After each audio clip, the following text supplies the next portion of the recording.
Hello दोस्तों, learning by doing पे मैं प्रियंका आपका स्वागत करती हूँ। और जैसा कि हम आपसे बात करने वाले हैं दोस्तों, वो है बिहार अध्यापक शिक्षा भर्ती 2023 में हिंदी के जो 75 क्वेश्चन हैं उससे संबंधित। और आज ये जो है दोस्तों क्लास नंबर 5 है और इसमें हम बात करने वाले हैं स्वरनाम के बारे में। ठीक है, कि स्वरनाम क्या होता है और इसके अंतर्गत कौन कौन से शब्द का प्रयोग होता है और उससे संबंधित कुछ उदाहरण जो है हम आपके साथ चर्चा करेंगे। तो सबसे पहले हम बात करेंगे स्वरनाम क्या होता है या स्वरनाम की परिभाषा क्या होता है। तो दोस्तों, जो शब्द संज्ञा के जगह पर प्रयोग होता है उसे हम स्वरनाम कहते हैं। ठीक है, कौन कौन से शब्द भाई सब प्रयोग होते हैं? तो जैसे कि मैं है, हम है, तुम हो, ठीक है, आप है, यह है, वह है, कोई, कुछ, कौन, क्या, जो आदि शब्द का प्रयोग होता है। ठीक है, और इससे संबंधित हम उदाहरण जो है चर्चा कर लेते हैं। जैसे कि मैंने दे रखा है बोर्ड पे उदाहरण कि वह हिंदी की किताब पढ़ रहा है। ठीक है, तो आप बताएं इसमें तो यहाँ पे स्वरनाम कौन सा शब्द है? तो जो संज्ञा के जगह पर प्रयोग हो, यानी संज्ञा के जगह पे क्या प्रयोग हुआ है?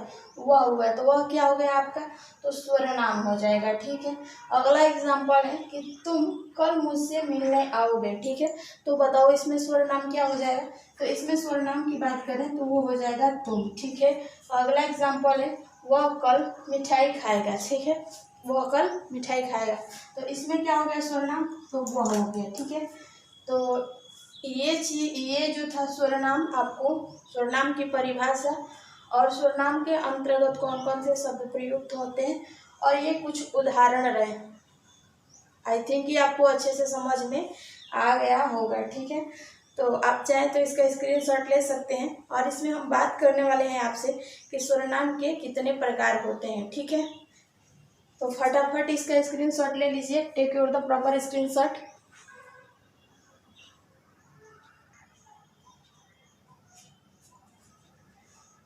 तो हम बात करने वाले हैं आपसे दोस्तों कि स्वरनाम के जो है दोस्तों 6 प्रकार के होते हैं। कौन कौन से होते हैं? तो पहला जो होता है आपका दोस्तों वो होता है पुरुषवाचक स्वरनाम। ठीक है, दूसरा होता है इसमें दोस्तों वो है निजवाचक स्वरनाम। ठीक है, तीसरा जो होता है वो होता है आपका निश्चयवाचक स्वरनाम। ठीक है, चौथा की बात करें हम, वो क्या होता है? वो होता है अनिश्चयवाचक स्वरनाम। ठीक है, और पांचवा की बात करें हम आपसे तो ये है प्रश्नवाचक सर्वनाम। ठीक है, और 6 नंबर की बात करें तो वो होता है संबंधवाचक सर्वनाम। ठीक है, जो ये 6 जो है प्रकार हैं दोस्तों सर्वनाम के, एक एक के बारे में हम अच्छा से चर्चा करेंगे ताकि आपका कंसेप्ट जो है अच्छे से क्लियर हो जाएगा। तो चलिए आप इसका स्क्रीनशॉट ले लीजिए और एक एक जो सर्वनाम है हम उसके बारे में अच्छे से चर्चा आपके साथ करेंगे। ठीक है, तो सबसे पहले हम बात करेंगे आपसे, तो सबसे पहला हम बात करेंगे दोस्तों आपसे वो है पुरुषवाचक स्वरनाम। क्या होता है पुरुषवाचक स्वरनाम? तो पुरुषवाचक स्वरनाम स्त्री या पुरुष के नाम के बदले आते हैं जिसमें इसमें दोस्तों बोलने वाले, सुनने वाले और जिसके विषय में बात होती हो या उनके लिए प्रयोग में लाए गए जाने वाला जो सर्वनाम होता है वो आपका पुरुषवाचक सर्वनाम कहलाता है। ठीक है, इसके अंतर्गत क्या क्या आता है दोस्तों? तो जैसे हो जाएगा मैं, हम, तुम, आप, वह, वे और आदि आते हैं। ठीक है, अब इसमें हम आगे आपसे बात करेंगे कि पुरुषवाचक सर्वनाम के भी 3 प्रकार होते हैं। पुरुषवाचक सर्वनाम के भी 3 प्रकार होते हैं। कौन कौन से होते हैं? तो पहला हो जाएगा आपका उत्तम पुरुष, दूसरा होगा मध्यम पुरुष और तीसरा होगा अन्य पुरुष। ठीक है, इस चीज़ को आगे हम डिटेल से डिस्कशन करेंगे, तो आप चाहें तो इसका स्क्रीनशॉट ले लीजिएगा। वीडियो थोड़ी लंबी होगी, आप पेशेंस के साथ हमारे साथ बने रहिएगा। तो इसमें हम बात करने वाले हैं दोस्तों सबसे पहले पुरुषवाचक सर्वनाम के जो होते हैं दोस्तों 3 प्रकार होते हैं, हमने बात किया था। उसमें सबसे पहले हम बात करेंगे उत्तम पुरुष के बारे में। ठीक है, कि उत्तम पुरुष क्या होता है। तो इसकी परिभाषा की हम बात करें तो जिन सर्वनामों का प्रयोग बोलने या लिखने वाला व्यक्ति अपने लिए करता हो उसे हम उसे दोस्तों हम कहते हैं उत्तम पुरुषवाचक सर्वनाम। ठीक है। अब इसके अंतर्गत कौन कौन से शब्द आते हैं, तो आपका आ जाएगा मैं, हम, मेरा, मैंने, हमने, हमारा या हमसे आदि आएगा। ठीक है। अब इससे संबंधित कुछ उदाहरण देख लेते हैं। उदाहरण है कि मैं किताब पढ़ूंगा, तो इसमें पूछा जाए कि उत्तम पुरुषवाचक सर्वनाम कौन सा है, तो वो आपका हो जाएगा मैं। ठीक है। दूसरा है आपके सामने कि हमने पत्र लिखा है। ठीक है। हमने क्या किया दोस्तों, पत्र लिखा है, तो इसमें क्या हो जाएगा आपका उत्तम पुरुष, तो वो हो जाएगा दोस्तों आपका हमने। ठीक है। ऐसे ही तीसरा एग्जाम्पल है कि मैंने उसका वीडियो देखा है। ठीक है। तो इसमें क्या हो जाएगा, तो इसमें मैंने हो जाएगा। ठीक है।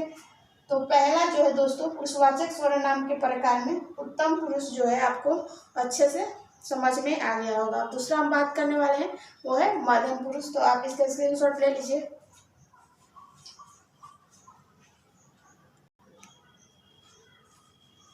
इसमें दूसरा हम आपसे बात करें दोस्तों वो है मध्यम पुरुष। ठीक है। इसकी परिभाषा की हम आपसे बात करें तो वो होता है कि जिन सर्वनाम शब्दों का प्रयोग सुनने वाले के लिए किया जाता है उन्हें हम मध्यम पुरुषवाचक सर्वनाम कहते हैं। इसके अंतर्गत कौन कौन से शब्द आते हैं, वो आता है तू, तुम, आप, तुमने, तुम्हारा, आपने, आपको आदि आते हैं। ठीक है। अब इससे संबंधित कुछ उदाहरण समझ लेते हैं। जैसे कि उदाहरण है आपके सामने कि तुम्हारा बहन क्या है, बीमार है, तुम्हारा बहन बीमार है, तो इसमें क्या हो जाएगा मध्यम पुरुषवाचक सर्वनाम, तो हो जाएगा तुम्हारा। ठीक है। दूसरा है तुमने अच्छे से किताब पढ़ी, तो इसमें क्या हो जाएगा, तुमने हो जाएगा। ठीक है। क्या हो जाएगा मध्यम पुरुषवाचक सर्वनाम तुमने हो जाएगा। ठीक है।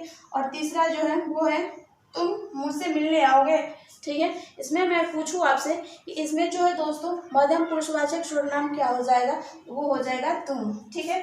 तो आई थिंक ये जो नियम और परिभाषा है और उनसे संबंधित शब्द और उदाहरण आपको अच्छे से समझ में आ गया हो, तो इसका भी स्क्रीनशॉट आप ले लीजिएगा। फटाफट स्क्रीनशॉट लीजिए।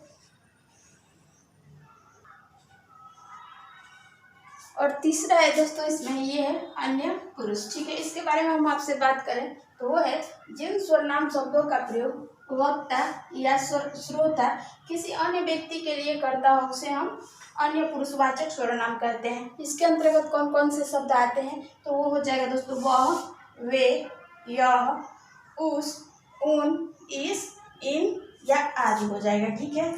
अब इससे संबंधित हम कुछ उदाहरण देख लेते हैं ताकि आपके कंसेप्ट जो है अच्छे से क्लियर हो जाएगा। जैसे कि एग्जाम्पल है यानी उदाहरण है वो है कि वह पूरी रात सोती रही। ठीक है। तो इसमें मैं पूछूं आपसे कि अन्य पुरुष जो है पुरुषवाचक सर्वनाम क्या है, तो वो आपका वह हो जाएगा। ठीक है। दूसरा है वे कल सुबह जल्दी उठ गए। इसमें मैं पूछूं आपसे कि उत्तम पुरुषवाचक सर्वनाम क्या है, तो वे हो जाएगा। ठीक है। अगला मैं आपसे पूछूं दोस्तों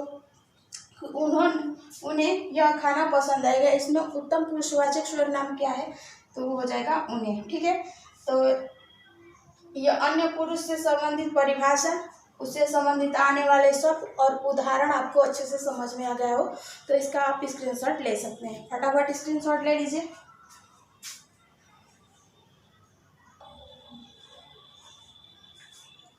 अब इसमें दूसरा हम सर्वनाम के अंतर्गत बात करने वाले हैं वो है निजवाचक सर्वनाम। क्या होता है इसकी परिभाषा, तो जो सर्वनाम कर्ता के साथ अपनापन दर्शाने के लिए किया जाता है उन्हें हम निजवाचक सर्वनाम कहते हैं। इसके अंतर्गत कौन कौन से शब्द आते हैं, तो वो दोस्तों स्वयं हो जाएगा, खुद हो जाएगा, अपने आप। ठीक है। अपने आप भी है या इत्यादि होते हैं। ठीक है। अब इससे संबंधित कुछ उदाहरण देख लेते हैं। जैसे कि एग्जाम्पल है आपके सामने दोस्तों, वे खुद ही अपना काम करता है, तो इसमें किसकी भाव आ रही है, तो स्वयं की भाव आ रही है। ठीक है।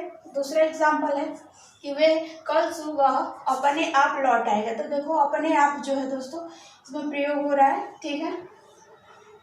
तो ये जो है दोस्तों निजवाचक सर्वनाम और उससे संबंधित शब्द और उदाहरण आपको अच्छे से समझ में आ गया होगा। अब तीसरा इसमें हम बात करेंगे आपसे वो है निश्चयवाचक सर्वनाम। क्या होता है निश्चयवाचक सर्वनाम, जिन सर्वनाम से किसी निश्चित वस्तु अथवा व्यक्ति का बोध हो उसे हम निश्चयवाचक सर्वनाम करते हैं। इसके अंतर्गत कौन कौन से शब्द प्रयुक्त होते हैं आपके साथ?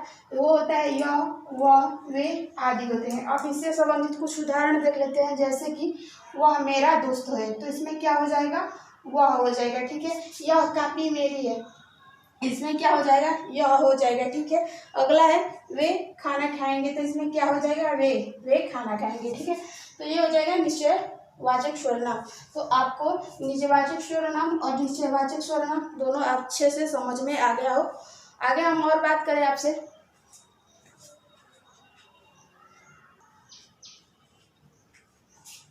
अब चौथा है आपके सामने, वो है अनिश्चयवाचक सर्वनाम। इसकी परिभाषा की हम आपसे बात करें तो जिस सर्वनाम शब्द से किसी निश्चित व्यक्ति, वस्तु, घटना का बोध नहीं हो उसे हम अनिश्चित सर्वनाम कहते हैं।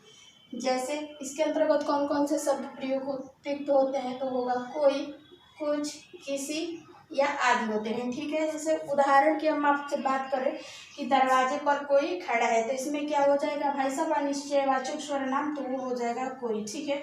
अगला है कि उस घर में कुछ है, तो इसमें पूछूं मैं आपसे कि अनिश्चयवाचक सर्वनाम कहाँ पर प्रयोग हुआ है? वो कुछ हो जाएगा, ठीक है।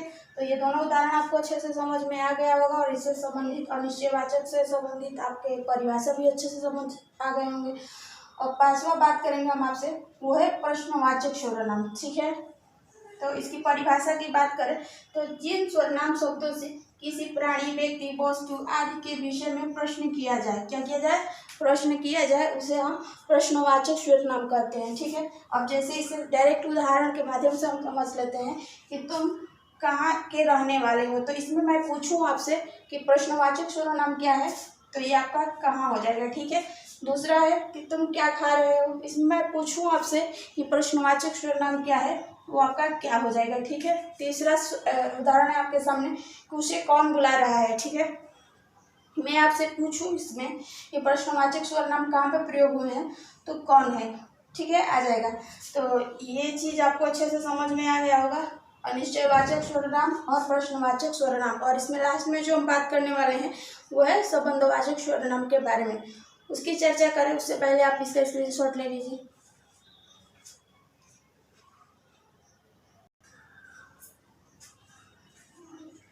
तो 6 नंबर जो है हम आपसे बात करने वाले हैं वो है संबंधवाचक सर्वनाम के बारे में, ठीक है। इसकी परिभाषा की बात करें हम आपसे तो दो शब्दों में परस्पर संबंध का बोध कराने के लिए जो शब्द प्रयुक्त होते हैं उसे हम संबंधवाचक सर्वनाम कहते हैं, ठीक है। इसके अंतर्गत कौन कौन से, जैसे कि मैं बात करूँ, शब्द आते हैं, वो हो जाएगा जैसा, वैसा, जिसने, उसने, जो या सो आदि शब्द आते हैं, ठीक है। अब इससे संबंधित कुछ उदाहरण समझ लेते हैं। एग्जाम्पल है कि जैसा बोओगे वैसा ही काटोगे, तो इसमें क्या हो जाएगा दोस्तों? जैसा और वैसा जो हो जाएगा आपका संबंधवाचक सर्वनाम हो जाएगा, ठीक है। अगला है जो मेहनत करता है वह सब एक दिन क्या होता है? वह सफल हो जाता है, तो इसमें क्या हो जाएगा? तो जो हो जाएगा, ठीक है। अब अगला एग्जाम्पल है कि जैसी करनी वैसी भरनी, ठीक है। इंसान जैसा करता है वैसा ही पाता है, ठीक है। तो ये थे सर्वनाम का आज की जो क्लास है दोस्तों, मैंने अच्छे से आपके साथ चर्चा की। मुझे उम्मीद है कि आपको बहुत ज़्यादा पसंद आएगा। अगर आपको मेरी वीडियो पसंद है तो चैनल को लाइक, शेयर और सब्सक्राइब जरूर करें और अपने फ्रेंड्स, कलीग्स या आप जिनसे कनेक्टेड हों, ठीक है, उनके यहाँ आप हमारे वीडियो शेयर करें ताकि इस कंटेंट का प्रॉफिट उनको भी मिल सके। फिर मिलेंगे नेक्स्ट वीडियो में, वो रहेगा क्रिया, ठीक है, उसके विषय में हम चर्चा करेंगे। तब तक के लिए धन्यवाद।